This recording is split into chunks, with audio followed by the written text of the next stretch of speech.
उधर कैमूर जिले में गांजा तस्करों के खिलाफ पुलिस ने अभियान छेड़ दिया है। इस क्रम में 12 किलो गांजा को लेकर जा रहे 2 बाइक सवार को पुलिस ने आज धर दबोचा, जिसकी निशानदेही पर अंधौरा और भभुआ में भी पुलिस ने छापेमारी की। वहां से भी गांजा का खेप बरामद किया गया है। इसके कुछ दिन बाद ही कैमूर जिले में 6.5 क्विंटल गांजा बरामद किया गया था। पुलिस लगातार तस्करों के खिलाफ मुहिम में जुटी हुई है और लगातार सफलता भी मिल रही है। कैमूर में एसपी दिलनवाज अहमद ने आज इस संबंध में पत्रकारों को जानकारी दी। देखिए क्या कहा। अभी एक विशेष अभियान चल रहा है। पिछले दिनों भी चैनपुर और दुर्गावती थाना में कई क्विंटल गांजा पकड़े गए थे और कई अपराधियों को गिरफ्तार किया, गांजा तस्करों को गिरफ्तार किया गया था। इसी क्रम में एक सूचना मिल रही थी कि अधौरा पहाड़ की तरफ से गांजा आ रहा है। इस सूचना पर भगवानपुर थाना अध्यक्ष द्वारा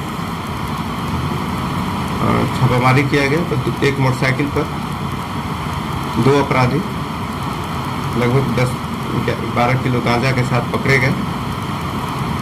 इनके द्वारा बताया गया कि ये गांजा अधौरा थाना के जमनी नार थाना क्षेत्र से आ रही है। वहाँ भी पुलिस द्वारा छापामारी किया गया और वहाँ से भी लगभग 1 केजी गांजा बरामद किया गया। फिर एक और सूचना मिली थी कि भभुआ थाना में सिकटी गांव में कुछ लोग गांजा बेच रहे हैं। वहाँ भी छापामारी की गई तो वहाँ से भी गांजा बरामद किया गया। लगभग 14 केजी गांजा के ऊपर गांजा बरामद हुआ है। 3 व्यक्तियों की गिरफ्तारी हुई है।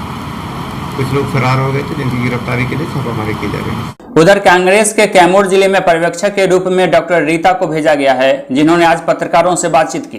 पत्रकारों से बातचीत के दौरान उन्होंने कहा कि महागठबंधन में जो पार्टी सबसे ज्यादा सीट जीत कर लाएगी उसी पार्टी से मुख्यमंत्री बनाया जाएगा। उन्होंने आगे और क्या कहा, देखिए स्पॉटलाइट। शांति संवेदना संदेश देना चाहती हूँ कि देश के पूर्व राष्ट्रपति हमारे प्रणब मुखर्जी दा का निधन हो गया है और हम लोगों ने 2 मिनट का मौन भी रखा। हमारे विधायक रामदेव बाबू अभी वर्तमान विधायक थे, वो भी 2-4 दिन पहले इस दुनिया से चल बसे। बहुत दुख हुआ।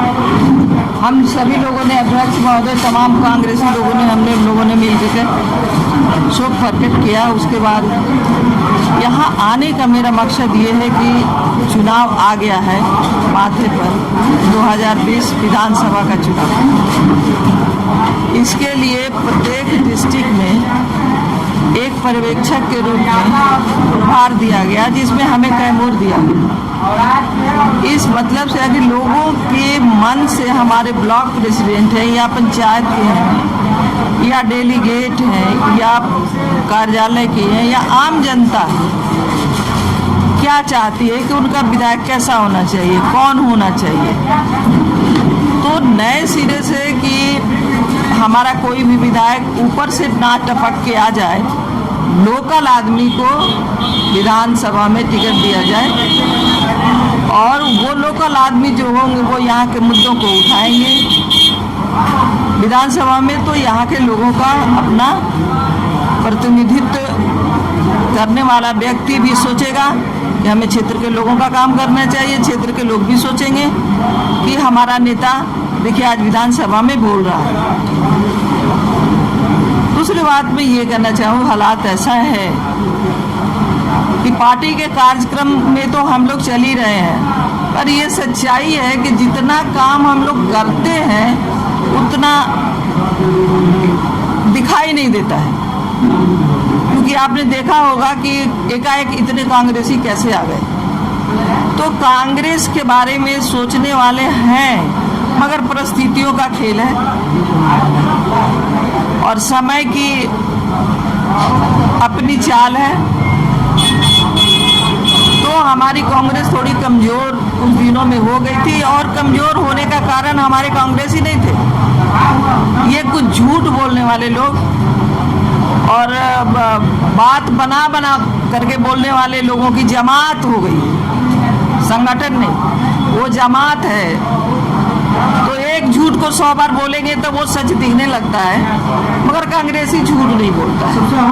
उधर कैमूर पुलिस ने अंतरजिला लूट गिरोह के 5 सदस्य को बिहार और झारखंड के अन्य जिलों से गिरफ्तार किया है।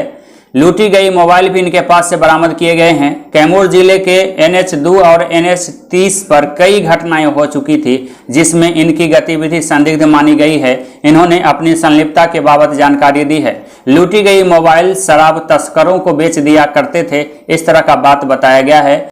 इनके ऊपर बिहार के कैमूर, रोहतास, औरंगाबाद और झारखंड के डाल्टनगंज और पलामू थाने में भी दर्जनों मामले दर्ज है। कई कांडों में इनकी संलिप्तता बताई जा रही है। सभी फरार चल रहे थे जिनकी गिरफ्तारी हुई है। इस गिरफ्तारी के संबंध में कैमूर SP दिलनवाज अहमद ने आज पत्रकारों को विस्तार से बताया। देखिए क्या कहा।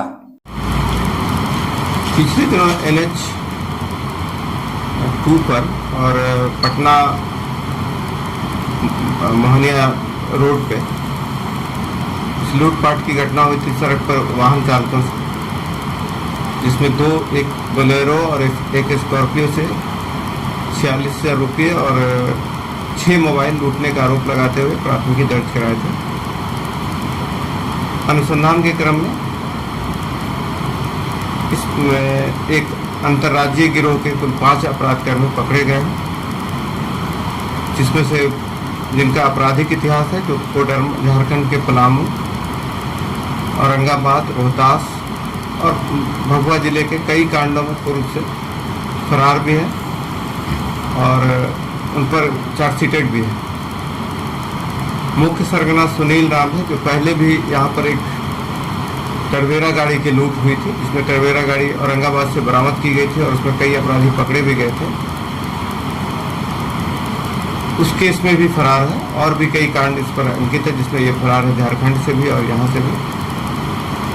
और जो भी 5 पकड़े गए सभी का आपराधिक इतिहास है। इनके पास से लूट की मोबाइल भी बरामद हुई है एक, और इनका सब अभी आपराधिक इतिहास हम लोग पता कर रहे हैं। रोहतास जिले में भी और या अन्य जिलों में जहाँ जहाँ ये फरार है उनमें रिमांड कराया जाएगा। सर, इसमें मुख्य रूप से किस प्रकार का लूट है?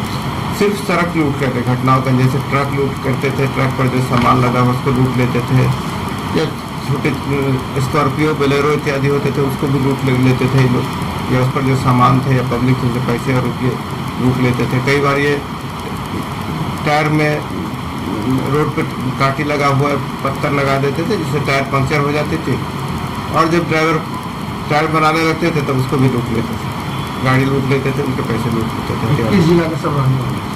ये सभी रोहतास, औरंगाबाद और झारखंड के रहने वाले। क्या कार्रवाई की जाए? सभी को जेल में